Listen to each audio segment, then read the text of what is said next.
E aí pessoal, bem-vindos ao canal, preparados para mais uma lavagem cerebral.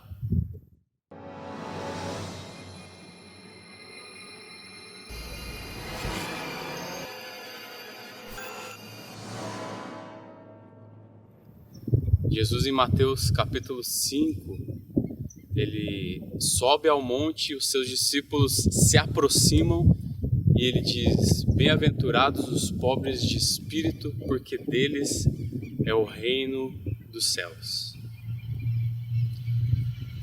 E o pobre, se você parar para pensar, é aquele que tem poucos recursos, certo?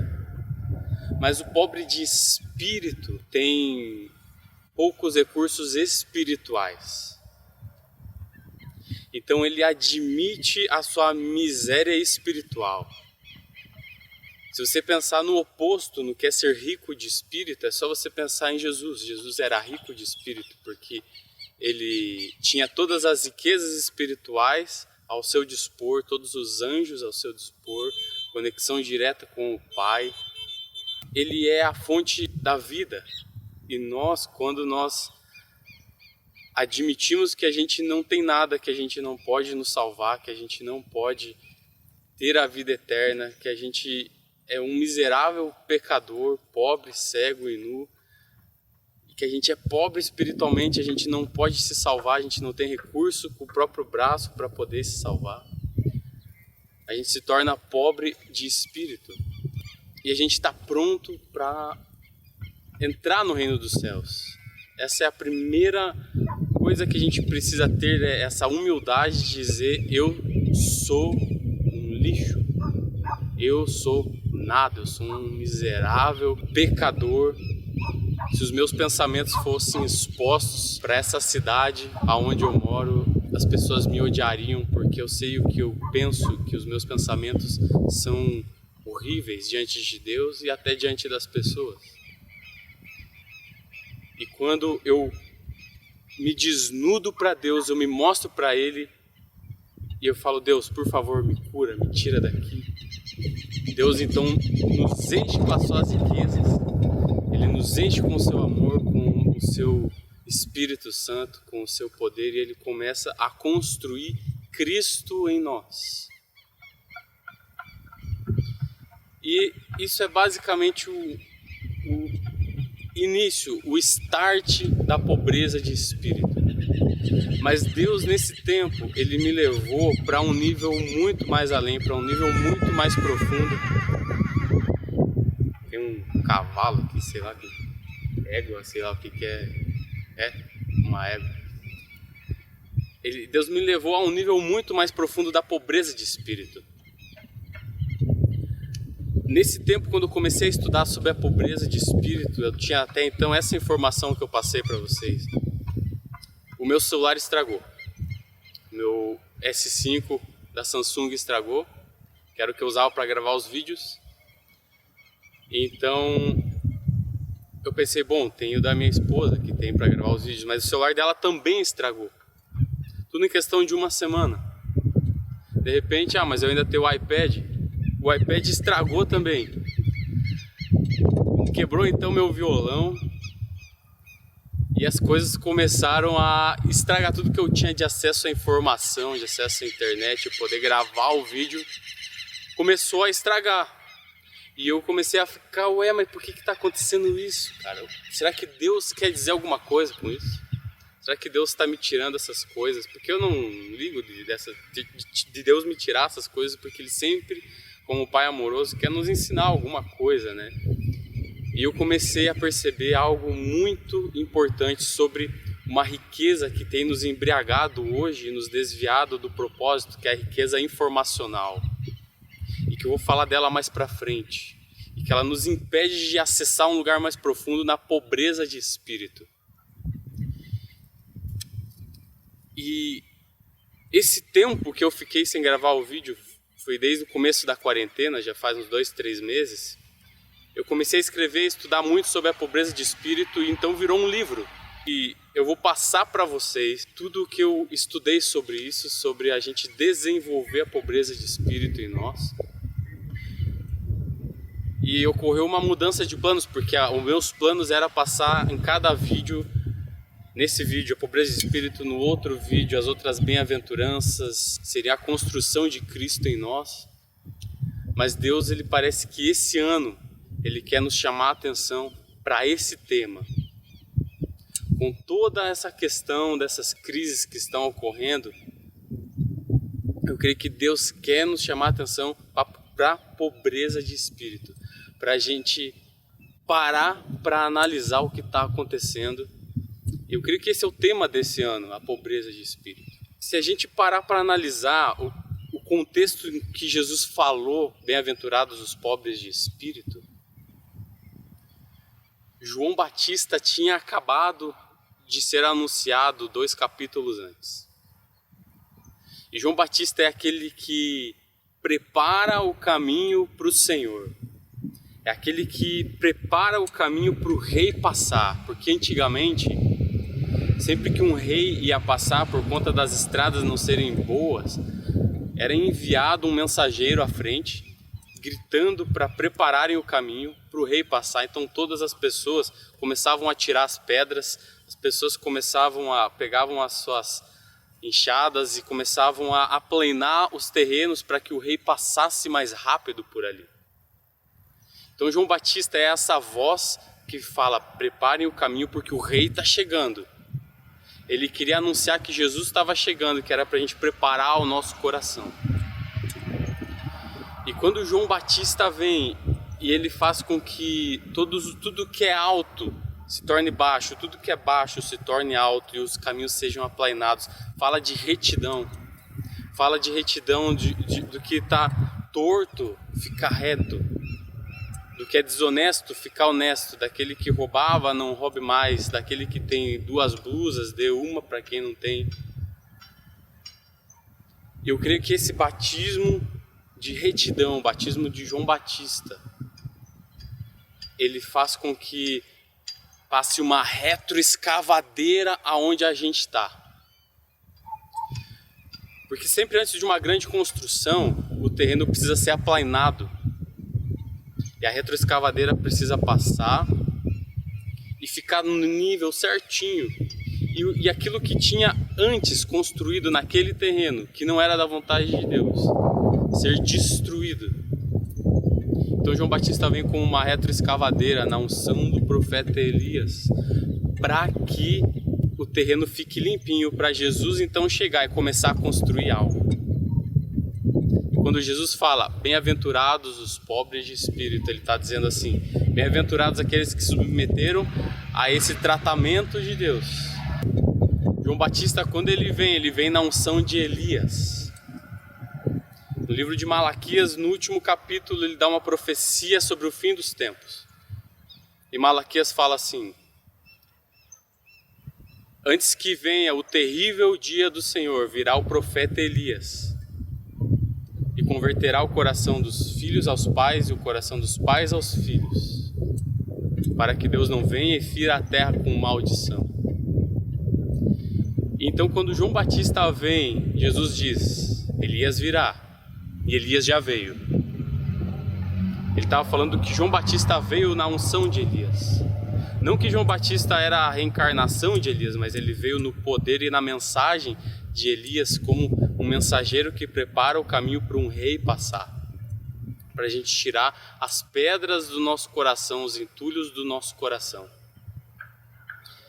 Então quando João Batista vem, ele vem nessa unção, mas Jesus fala, Elias virá, e Malaquias também diz que antes que venha o terrível dia do Senhor, antes que venha o fim dos tempos, Elias voltaria. E o que aconteceu na história de Elias? Elias, ele foi um profeta que olhou toda a nação de Israel, que estava desviada do Senhor, o seu coração estava desviado do Senhor, e ele então olha para os céus e fala para os céus não chover mais. E por 3 anos e meio não cai uma gota do céu. E para a cultura da época e a economia da época, que era sustentada pela agronomia, pela agricultura e pela pecuária, isso abalou a economia e todos ficaram miseráveis. E Deus permitiu que a nação ficasse miserável, para que eles se lembrassem de Deus. O Leonardo Ravenhill diz assim: onde estão os profetas de Elias hoje? Quem ama a América o suficiente para mandá-la à falência? Porque a gente se embriagou com a nossa prosperidade e a gente se esqueceu de Deus. A gente é cheio dos nossos recursos e a gente confia neles e bota a esperança neles e a gente se esqueceu de Deus. Nunca houve uma igreja com tantos recursos, com tanta informação, com tantas traduções da Bíblia, com tantos seminários teológicos, e também nunca houve uma igreja tão desviada.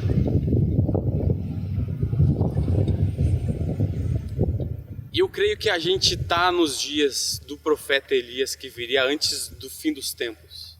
Eu creio que a gente chegou nos dias de que Elias viria cerrar os céus, para que a economia seja abalada, para que as coisas fossem abaladas, para que a gente pudesse se voltar para Deus e a gente se lembrar dele, e então haver um grande avivamento nos últimos dias. A gente está num tempo, cara, em que veio essa terrível doença, essa terrível pandemia. E milhares de irmãos nossos já mortos. No Brasil, 50 mil pessoas já perderam a vida. Isso é lamentável. E antes já do coronavírus, já estava se estabelecendo uma crise econômica mundial. E o corona só adiantou ela e piorou ela. Os economistas falam no retrocesso de 20 anos. E então a gente está com uma crise econômica, uma crise na saúde, uma crise sanitária, uma crise de relacionamentos pessoais, porque a gente está em quarentena, uma crise de relacionamento entre os irmãos e comunhão na igreja. E a gente está entrando numa crise também informacional, porque a acumulação de informações faz com que a gente não tenha filtros mais para poder absorver essas informações com qualidade. Então a gente está com crise em todas as áreas, e eu creio que é o profeta Elias. E esse profeta Elias, não ele pessoalmente, mas a unção dele vindo sobre nós e cerrando os céus, para que a gente possa se lembrar de Deus. E eu mesmo, cara, fui abalado. Eu abri um café agora há pouco.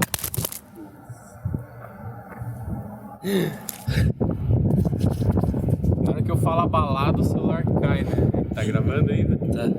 Nossa. Quer que deixe? Pode deixar. Aí é loucura, né, cara? Até o celular foi abalado na hora que eu falei que tá abalado. Tá ventando muito aqui. Eu mesmo acabei de abrir um café, cara, uma cafeteria, aí eu tive que fechar ela.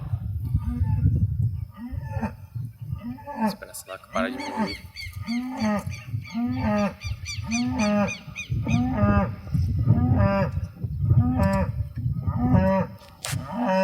Chega? Aí. A gente tá aqui, cara, num lugar em que era um curral de ovelhas. É esse o nome? Aprisco. Era um aprisco de ovelhas, um curral de ovelhas. E é de um primo meu. E esse primo perdeu isso daqui e acabou de pegar fogo. E o bar dele também fechou. O restaurante que tá lá atrás fechou. Era um dos restaurantes que estava crescendo muito na cidade. Tá acontecendo uma coisa louca, cara, no mundo que nunca tinha acontecido antes. Muitas pessoas, amigos nossos de Curitiba também, cara, amigos íntimos nossos que estavam passando fome nesse tempo de crise. E eu acabei de achar aqui, cara, algo que eu fiquei impressionado. Eu tava aqui antes da gravação, né? Até quero agradecer meu primo que tá emprestando o celular dele, que tá gravando, porque eu tô sem celular. Olha o celular que eu tô, cara. Das antigas, né, velho? Aquele celular de vó, né? Eu tava aqui antes da gente começar a gravar, achei um papel queimado aqui. Parece que é uma poesia. Que fala: o céu está caindo.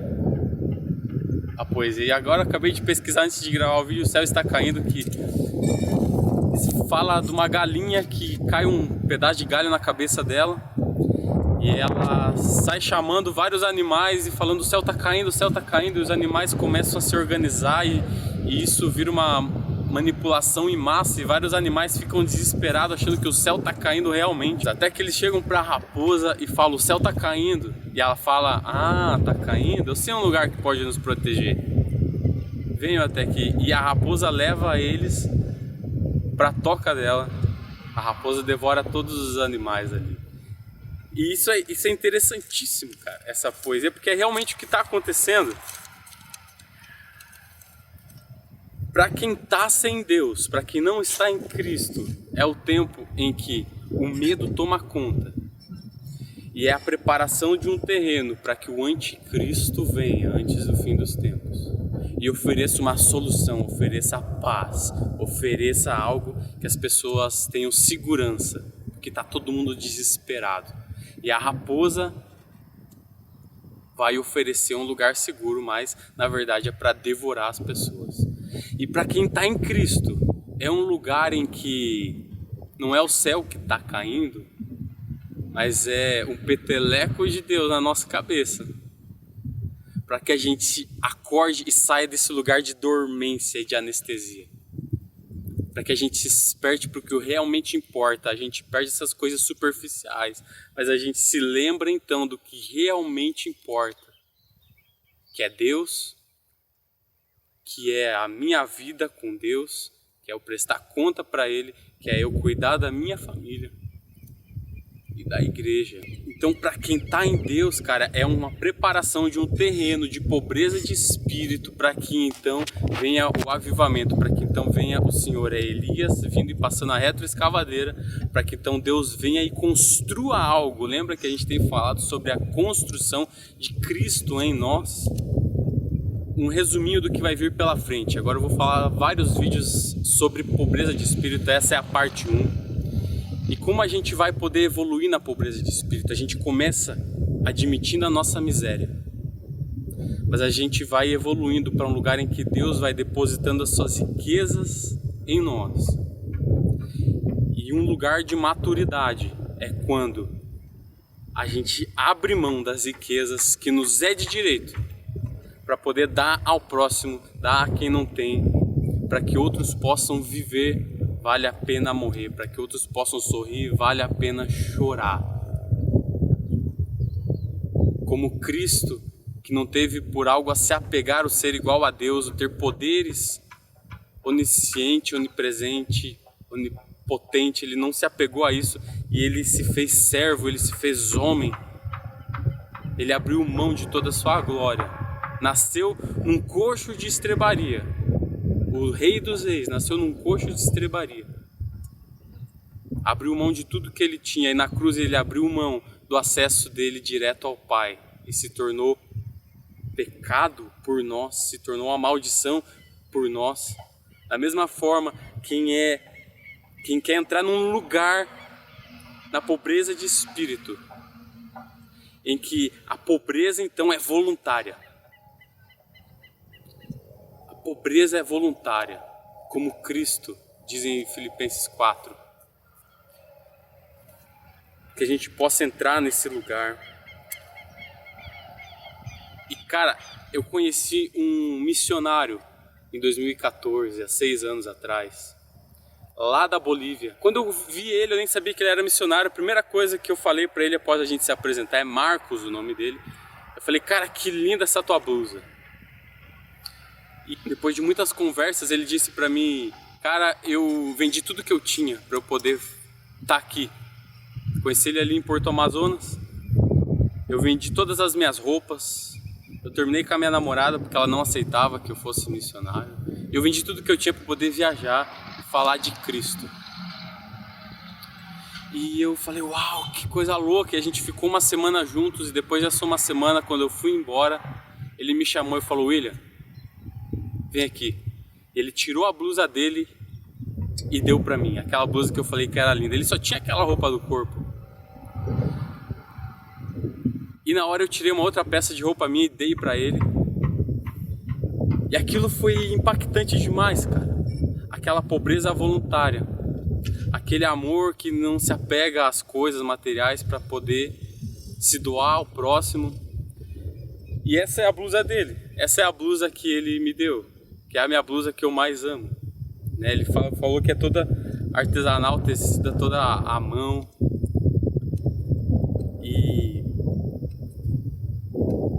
nesse lugar, cara, que Deus quer levar a gente pra gente desenvolver a pobreza de espírito, que é uma das facetas do amor. O nome desse canal é Desenvolvendo o Amor, e essa é uma das maiores facetas do amor. Então é isso que eu tinha para falar, cara. Dá um like aí, compartilha.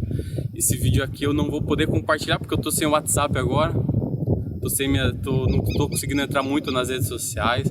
Então você que conseguiu ter acesso a ele, ajuda a compartilhar, cara, porque eu não vou conseguir compartilhar para as pessoas. Não sei se ele vai ter, as pessoas, não sei nem se vai ter 20 visualizações esse vídeo. Mas você que conseguiu entrar nele, cara, compartilha ele, porque é uma mensagem para a igreja. Muito importante esse vídeo. Isso aí, gente. Valeu, tamo junto.